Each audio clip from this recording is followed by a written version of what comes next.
Hey guys, Mike here.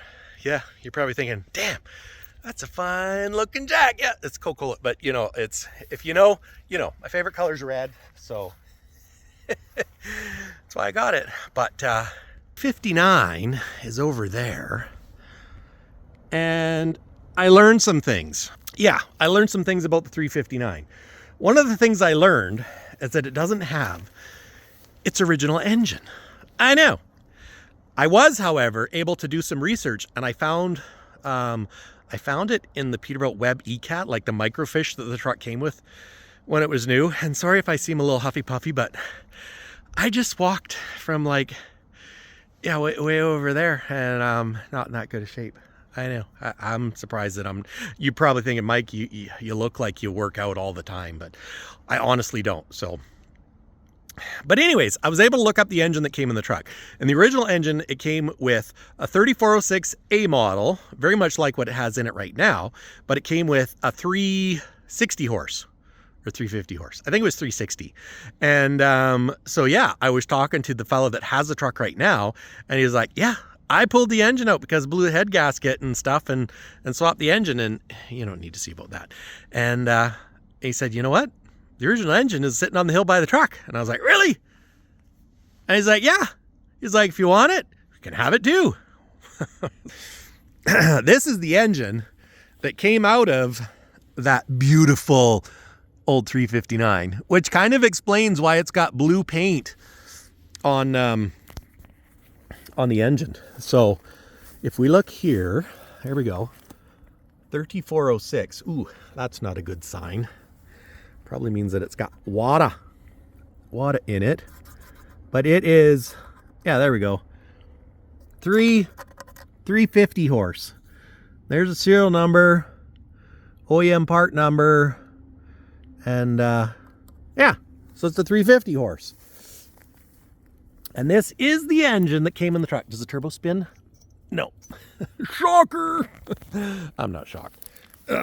But fan doesn't turn.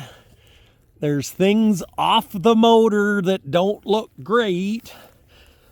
But yeah, I can get this engine with that truck. So I was going to say that head almost looks different, but it's probably just got really hot. But what I wanted to see today is, are there any holes? Are there any holes in the side of the engine? And I'm going to say, I don't see any. But of course, these old engines, things like the fuel pump seize up. Well, that still turns. Still has a filter housing on it. That's good. But what I was wondering, compressor's been taken off and used. That's kind of a funky little reservoir.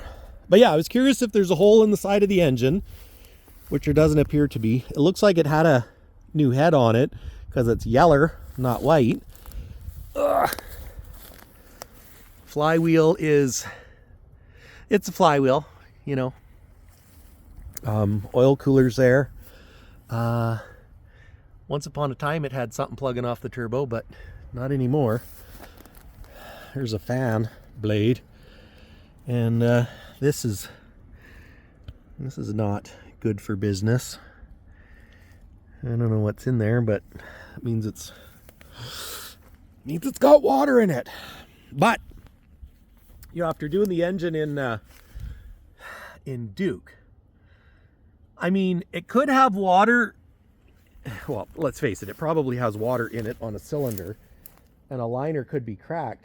But this could be an engine to rebuild, put back in that truck, and then use that engine for K2 maybe?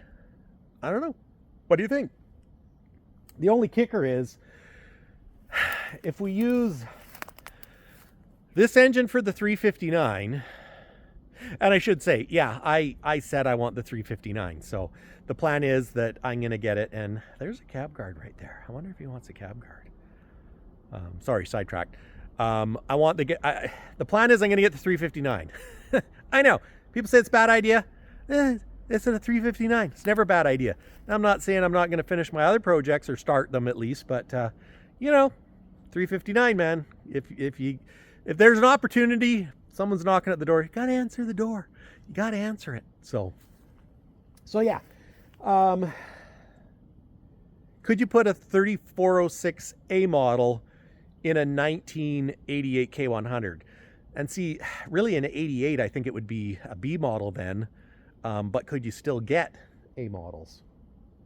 You know, and the nice thing with the A model, I wouldn't have to worry about an air-to-air, because I don't think K2 has an air-to-air. But so that might be a thing. You know, we could do videos on rebuilding this engine, and since this is the actual engine that came out of the 359, we could put it, rebuild it, put it back in the 359, maybe juice her up a little bit from a 350 horse. But how cool would that be to keep the original block in that truck? Now, that engine's probably going to need rebuilding too, I'm sure. Like, we weren't able to get it started, but then, you know, I think my batteries were low. The plan is to take it home and then try starting it again, where we've got all our tools and we're ready. We can, you know, set up little, you know, fake fuel tanks, portable fuel tank or whatever, because obviously the fuel that's in the tanks is gungy. But yeah, so that's what the thought is. So if that engine needs rebuilding, then, you know, we could do that. Or if it's a runner, we could put it in K2 maybe, if a 3406A makes sense. And in theory, if I rebuild this one, then I'll know how to rebuild that one, because I've done it once already. And you know, I've already put together a C13, so in theory it should be easier, right? Because it's older technology, so you don't have fancy VVA heads. But anyways, I'm just looking. There's an old slider here too. I wonder, you know, I could use this. It kind of looks like it's off of Peterbilt. I wouldn't be surprised if that was the one it was off of. I'm just looking at this notch, because it looks like it's the notch off of to go over Pete's suspension. It's got oval holes, which looks like a factory thing.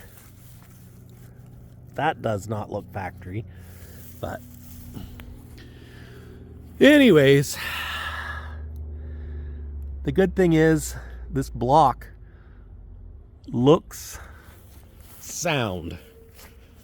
So if I can get this with the truck, and just checking that's okay, that's paint. So we could be in business, boys. I don't know what that is, but oh, this is so awesome. So awesome. Oh no, that is a 6. I was thinking that said 350, but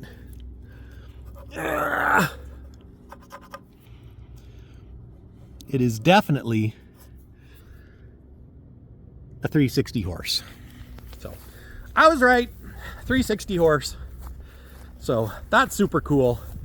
I'm betting this was the cab guard on it.